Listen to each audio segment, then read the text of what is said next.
This might be a little bit bigger one. Yep. This is a good one, guys.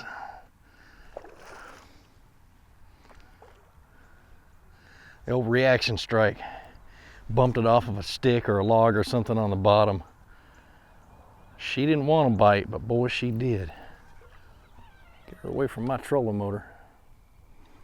And where's my net? In the truck.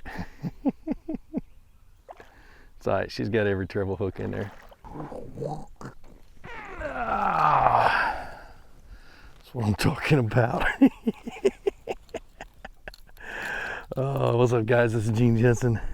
Today we're going to talk about getting a reaction strike to catch big old toads. I would not have caught that one had I not bumped that stick on a lipless crankbait.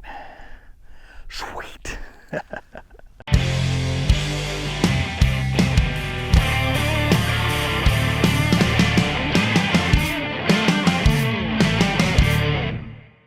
All right, so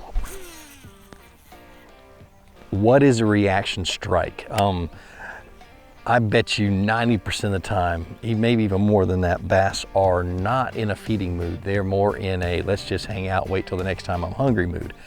But a reaction bait can get that bass to open their mouth and grab it just because you scare the crap out of them, or you surprise them, or you have something that comes by and they want to check it out and they don't get a good enough look at it as it's getting away, and they go after it and they bite it. You know, it's the other strike besides a feeding strike.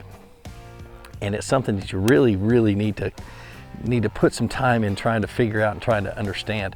And it's something that I have not, in the past, have not been very good at, but the last few years I've picked up crankbaits, I've picked up those type of reaction baits, and really been working hard on understanding what makes a bass bite in a reaction bite. All right, so let's talk about the types of baits with this bite. Mainly crankbaits, spinner baits, moving baits like a chatterbait or swim jig or anything like that is a great reaction bait. So when the bass aren't feeding, it's always good to pick one up and try to throw it around and try to beat it off of stuff. And I'm gonna go through over a few of them here really quick. Like a square bill crankbait is really, really good in shallow water. It deflects off a cover easy, and when you get that deflection, you get, well, what happens when you get that deflection is you bump it off of grass or you bump it off of a stick, and it knocks a little bit of that silt off of that stick or grass, and it surprises the bass that's sitting there close, and the bass comes up and just whacks it. So when you're throwing a square bill, matter of fact, let me grab one. I've got one right down here. So when you're throwing a square bill and you bump it off of a stick, pause it for a second. So reeling around, reel it down, and I bump off a stick and I just give it a quick pause, and that's it. And what that does is it gives that bass the opportunity to get up and really get it in their mouth if they're sitting there. So I really pay attention to what I'm doing with that. All right, so let's talk about a reaction strike. What is a reaction strike? It's basically you're getting the bass to bite when it doesn't want to, or when it's not feeding, when it's just kind of hanging out waiting for the next time it gets hungry. And that's most of the time. So you really have to consider thinking about how to get the bass to react to your bait, or how to get him to bite when he doesn't want to bite. And there's several different types of reaction bites. There's a deflection bite. Okay, so you bounce your bait off of something and it causes that little tuft of silt that's rested on the log or the stick or the grass or the bottom to puff up, and it causes that bass to react to that. And the cool thing about bass is they don't have hands. So in order to pick something up, or in order to check something out to see whether it's worth eating or not, they put it in their mouth. They don't necessarily want to eat it, but they will put it in their mouth just to see what it is before they spit it back out or decide to hold it in their mouth and then swallow it. So the other type of reaction strike is a change in direction. So you're casting it out, you're reeling it in, and you're not really hitting anything because maybe your crankbait's not going deep enough, or your spinner bait, but you pop your rod, or maybe you speed up and stop, speed up and stop. Oh, there's some green-winged teal. Huh, what are they doing down here this far south? Anyway, and you speed up and you stop, or it's just any change of direction that you can cause using your rod or your reel. And if there's bass in the area and you scare the crap out of one of them, you're gonna get them to bite. Now, another reaction bite is basically done with a jig or with a lipless crankbait or with anything that sinks, is a stroking reaction bite. So use a heavy jig. Lipless crankbait works really good, but you let it sink down to the bottom and you pop your rod up and you let it sink back down to the bottom. I know this is a chatterbait, but same sort of deal. And you let it fall back down to the bottom, and that reaction strike will cause, or that jump will cause the bass to go up and investigate it, and as it's falling, 9 times out of 10, he's going to bite it on the way back down. So those are the 3 reaction bites that I use. There were years ago, actually not that long ago, where I never even considered worrying about a reaction bite. I loved finesse fishing. I loved dragging a jig, get them when they're feeding. Well, found out that I catch a whole lot more bass when I'm power fishing and trying to get that reaction strike. All right, so let's talk about the different baits that you can use to get a reaction strike. Honestly, anything but finesse style bait, something that's really, really lightweight. Boy, it is blowing something fierce. It wasn't supposed to be this windy today. But so a chatterbait, a spinnerbait, a crankbait, a square bill is one of my favorites, a lipless crankbait. I'll swim a rage bug, I'll stroke a jig, a spoon, anything. There's so many different baits, but it's all about your mindset. How are you going to fish that thing to try to get those bass to react to it? And simply, let's start off with a square bill. Now, a square bill usually runs between 0 and 8 feet deep at the deepest, and I'm going to cover the bank with a square bill fairly quickly, and I'm gonna hit all the laydowns and all the brush piles and every single piece of rock and wood that I see, and I'm gonna try to cast it from different angles and bounce that square bill off of that cover. That's what I love about a square bill, is it is designed to go through cover fairly easy. Yes, you do get snagged up. Boy, I was about to lose my religion yesterday. I got snagged up so many times, but I was throwing it into the bushes. Another favorite of mine is a lipless crankbait, especially early in the spring like it is right now, or even in the fall.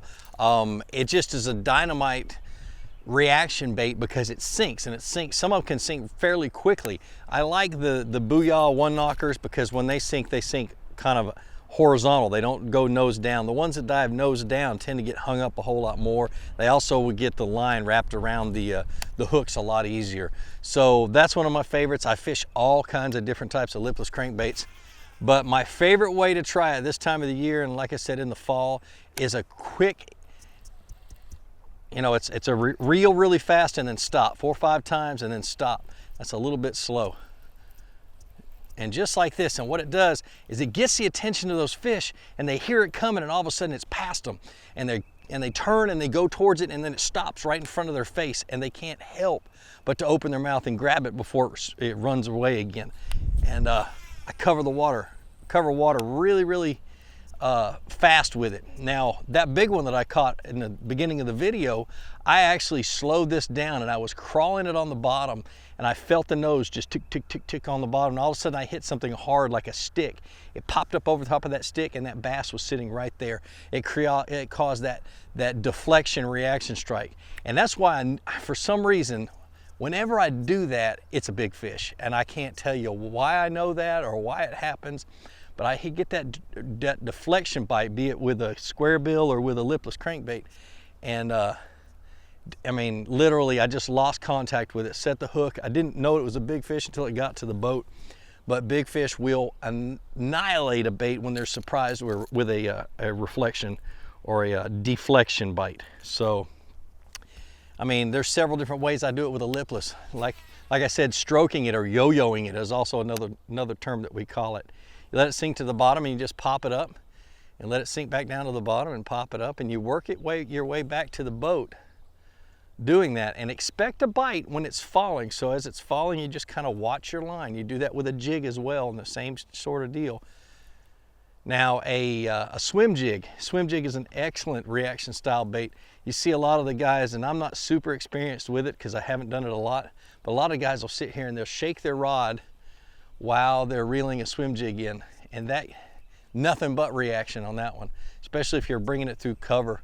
Chatterbait, Chatterbait I'll throw out into the grass. It comes through the grass really easy, and I'm trying to come in contact with as much grass as I can. Do that with a spinnerbait as well. Lots of different things. Experiment with the lures that you have. Experiment with what you're doing, and you'll be able to catch fish with a reaction strike. Now, one thing that keep in mind, don't be afraid to get really aggressive with your baits. You'd be surprised at how fast a bass can swim to get something as it's swimming away from it. I mean, 8:1 to 1 gear ratio isn't even fast to a bass. You see me fish a lipless crankbait. I mean, I caught one this morning, and I mean, literally just as fast as I can reel this 7:3 to 1 gear ratio reel, and I was popping it and just moving it really quick, and he just absolutely annihilated it. So you just gotta not be afraid to get aggressive with the baits, no matter what it is.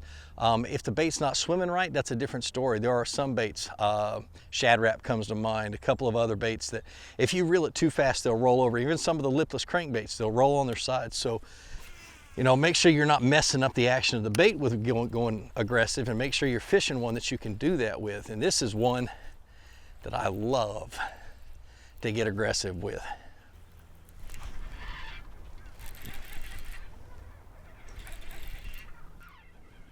Nice. And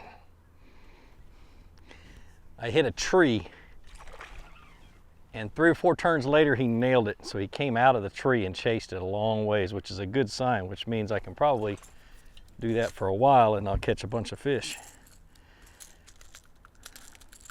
But that's reaction bite fishing 101. Hope you guys learned something. Be sure to subscribe to my channel. Check out my other videos. I just want to teach you guys how to fish. Well, like I always say, be sure to introduce somebody to fishing. Introduce them to my channel. Let me help you teach them how to fish. More importantly, get out on the water, go out and catch some fish, and have a great day. We'll see you.